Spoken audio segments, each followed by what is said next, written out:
Hello students, this is Jitendra and welcome to let's think.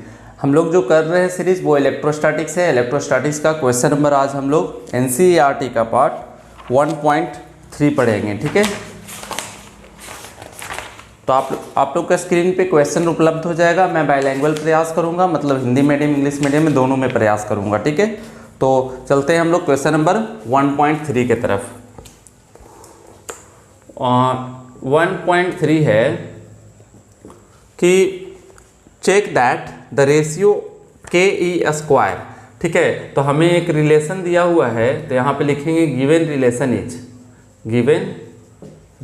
Is, यानी जो संबंध है, संबंध क्या है, तो k E square divided by G into m E into M p. ठीक है, एम ई इंटू एम पी ये दिया हुआ है।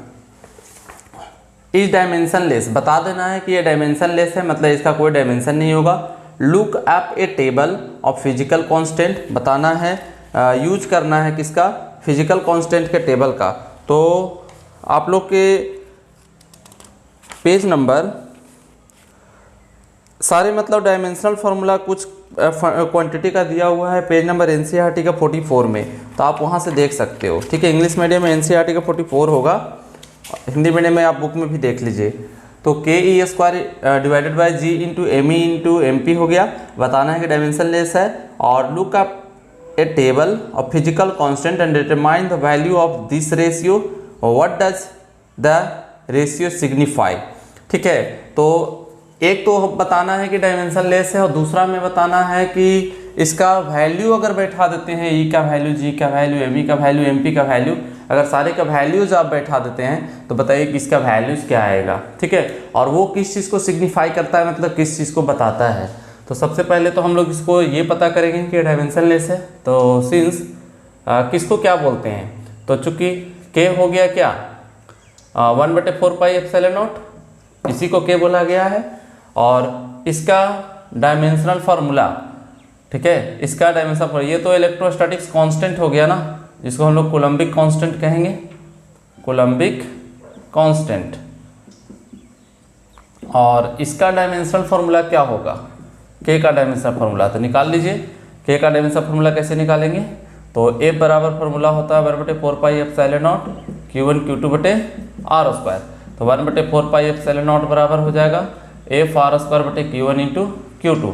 एफ का होगा ML_T-2 और आर का होगा एल का स्क्वायर, और Q1 हो गया 80 और Q2 भी हो गया 80।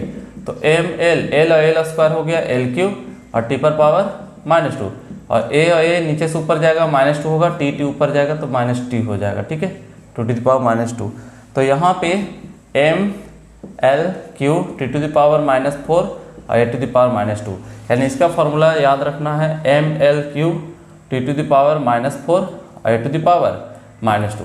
ये डायमेंशनल फार्मूला आ गया है के का। इसी तरीके से ई का अगर देखें तो ये एक इलेक्ट्रॉनिक चार्ज है, और ई का डायमेंशनल फार्मूला क्या होगा, 80 होगा। याद रखिएगा कि ई जो है वो इलेक्ट्रॉन पर आवेश है, दो बार है, मतलब एक बार इलेक्ट्रॉन पे आवेश लिया गया है, एक बार प्रोटॉन पे, तो दोनों पे चार्ज है ना, और चार्ज का डायमेंशनल फार्मूला 80 होगा। जी हो गया ग्रेविटेशनल कांस्टेंट, तो इसका भी निकाल लीजिए। तो इलेक्ट्रोस्टैटिक नहीं, ग्रेविटेशनल फोर्स में आप लोग पढ़े हो F बराबर G(m)(m)/r², तो हमको जी चाहिए ना, तो G बराबर FR² बटे m1 इंटू m2। F का हो गया ML_T-2, R का हो जाएगा L का स्क्वायर, ठीक है, और m1 हो गया m और m2 भी हो गया m। एक m से एक m कैंसिल होगा, m नीचे से ऊपर जाएगा m⁻⁻1 और L स्क्वायर LQ हो गया, और T पर पावर कितना हो गया -2, यानी m-1 LQ T⁻²। चलिए, ये डायमेंशनल फार्मूला किसका हुआ, जी का। इसी तरीके से अगर देखा जाए तो एम ई यानी क्या, मास ऑन इलेक्ट्रॉन, तो ये तो मास है, मास को m से होगा। और ये हो गया एम पी क्या, मास ऑन प्रोटॉन, तो ये भी क्या होगा, m होगा। ठीक है, तो अब हम लोग यहाँ से निकालते हैं, इसलिए वैल्यू कितने का निकालना है, k E square divided by G into m E into M p, इतना का डायमेंशनल फार्मूला। तो हम लोग इसको लिखेंगे के का डायमेंशनल फार्मूला इंटू ई का डायमेंशनल फार्मूला इंटू ई का डायमेंशनल फार्मूला बटा जी का डायमेंशनल फार्मूला और एम ई का डायमेंशनल फार्मूला और फिर किसका, MP का डायमेंशनल फार्मूला। ठीक है, तो k E square divided by G M E into M p. K का वैल्यू कितना है, M L Q T to the power -4 A to the power -2। चलिए ये आ गया के का। इसी तरीके से ई का डायमेंशनल फार्मूला आप यहाँ पे देख सकते हैं कितना है। ई का डायमेंशनल फार्मूला 80, तो 80 2 टाइम्स होगा ना, तो 80 इंटू 80। ठीक है, 80 इंटू 80 डिवाइडेड बाई जी का क्या हो जाएगा, m-1 एल क्यूब और टी पर पावर -2। ठीक है, ये डायमेंशनल फार्मूला इसका हो गया। और एम यानी एम और एम पी भी एम यानी एम इंटू एम। चलिए अब इसको हम लोग सॉल्व करते हैं। तो सॉल्व करने पे क्या आएगा, मास वाले को एक तरफ, चलिए हम थोड़ा सा इरेज कर देते हैं इसको। ठीक है,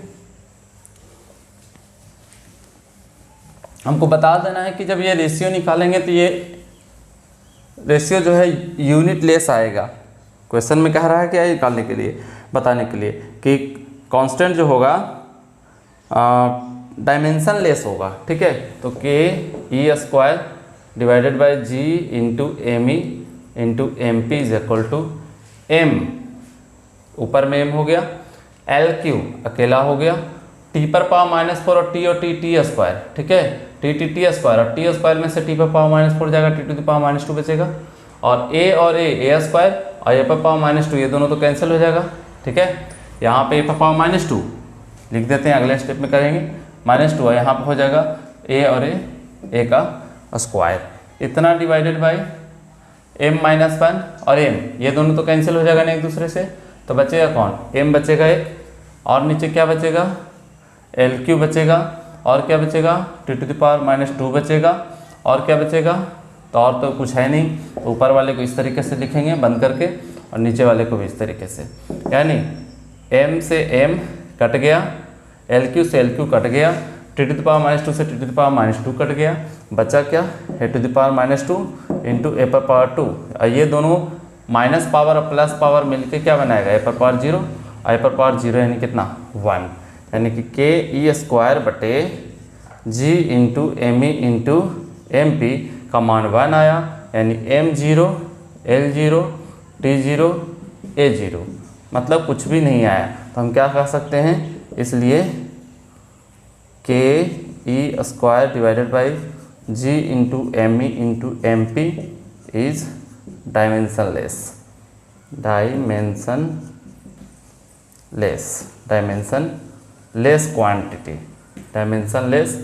क्वांटिटी, यानी कि ये एक प्रकार का क्या है, विमाहीन क्वांटिटी। इसमें मान भी निकालना है, तो वैल्यू क्या निकालना है, तो के ई स्क्वायर बटे G M E into M P, इसका वैल्यू निकालना है क्वेश्चन मार्क।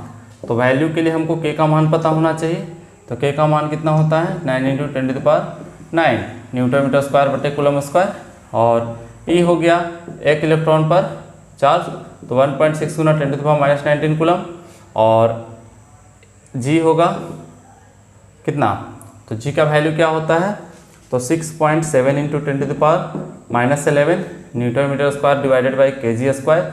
और एम ई यानी इलेक्ट्रॉन पे मास, इलेक्ट्रॉन पे मास कितना होता है, तो इलेक्ट्रॉन का मास 9.1 इंटू 10⁻31 kg।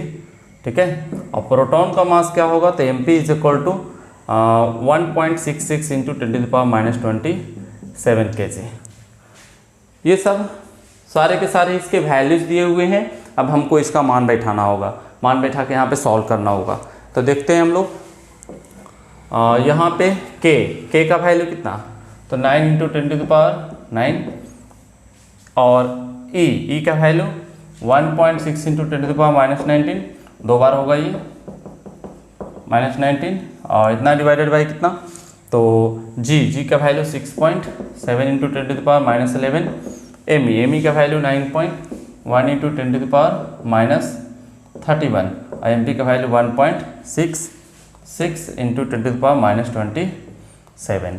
तो यहाँ पे 9 इंटू 1.6 में 1.6 से तो 2.56 एक साथ हो गया, और यहाँ पे पावर वाला को एक साथ करेंगे तो -19 -38 और 9 पावर, तो -29 पावर हो जाएगा। ठीक है, 19 38 और 9 में से 38 जाएगा तो -29 पावर बचेगा, इतना बटे 6.7 इंटू 9.1 इंटू 1.66, ठीक है। और इतना इंटू 10⁻11 -31 -27, बेस बराबर तो पावर ऐड होगा, तो 10⁻11 और -31 -11 -27, 7 1 8 1 9, 3 2 5 1 6, 69, 10⁻69, ठीक है। तो ये आया यहाँ पे। अब इसको हम लोग सॉल्व करेंगे, तो सॉल्व करने के बाद 9 गुना 2.56 कर दीजिए, ठीक है। और इतना बटे 6.7 इंटू 9.1 इंटू 1.66, और ये -29 है, ऊपर जाएगा ये वाला, तो 10⁻+69 हो जाएगा, यानी कि 69 माइनस इतना आ जाएगा 9 इंटू 2.56 इंटू 6.7 इंटू 9.1 इंटू 1.66, यानी कि 10⁻69 में से इतना आ जाएगा 10⁻40। इसका कोई यूनिट नहीं आएगा, ठीक है। ये यूनिट लेस आएगा क्योंकि हम लोग पहले ही इसका मान निकाले हैं, तो डायमेंशन लेस आया है। और जब इसको आप लोग सॉल्व करिएगा तो इतना आ जाएगा। ये आप लोग के लिए काम रहेगा, ठीक है। ये आप लोग का वर्क रहेगा। वर्क क्या है, आंसर क्या है इसका? ओह माय गॉड,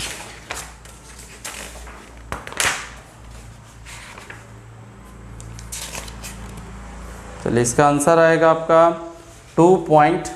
सब इसको सॉल्व करिएगा, इसको डिवाइड करके, तो 2.4 इंटू 10⁻39, ठीक है। तो ये आया क्या, ये क्या बताता है, ये जो वैल्यू आया वो क्या बताया? तो देखिए ई इलेक्ट्रॉन है और एक और ही क्या है, प्रोटॉन है। मतलब इसको हम थोड़ा सा अगर क्लासीफाई करें, अलग अलग बांटें अगर, मतलब ये जो वैल्यू आया है क्या बताता है, तो व्हाट डू यू मीन? तो सिंस के ई स्क्वायर बटे G M into M P है, तो यहाँ पे ये आ रहा है किसके बीच का फोर्स, इलेक्ट्रॉन के बीच का फोर्स, और ये किसके बीच का फोर्स, उनके द्रव्यमान के बीच का फोर्स। तो जब के इंटू ई स्क्वायर यानी कि लिखेंगे 1/4 एप्सिलॉन नॉट इंटू ई, और ये हो जाएगा जी इंटू एम ई इंटू एम पी। मतलब ये किनके के बीच का फोर्स लग रहा है, तो ग्रेविटेशनल फोर्स लग रहा है दोनों के बीच, और ये इलेक्ट्रोस्टैटिक फोर्स लग रहा था। यानी कि किसका रेशियो है, तो ratio of it gives the ratio of electric force and gravity force. ये क्या कर रहा है, इलेक्ट्रिक फोर्स और ग्रेविटी फोर्स का रेशियो को बता रहा है, ठीक है। तो आशा है आप लोगों को समझ में आया होगा, ठीक है। तो अगर आप लोग चैनल को सब्सक्राइब नहीं किए हैं तो सब्सक्राइब कर दीजिए, और अपने दोस्तों के साथ भी शेयर कर दीजिए, वीडियो को लाइक कर दीजिए। तो हम लोग मिलेंगे अगले क्वेश्चंस के में 1.4, और या आगे भी जो भी इंपॉर्टेंट क्वेश्चंस रहेंगे सीरीज़ का, वो मैं यहाँ पे करवा दिया करूँगा, ठीक है। तब तक के लिए अपना ख्याल रखिए, और सोसाइटी में एक अच्छा नाम करते जाइए, और माता पिता का सम्मान करते रहिए, ठीक है। Thank you, take care yourself, bye.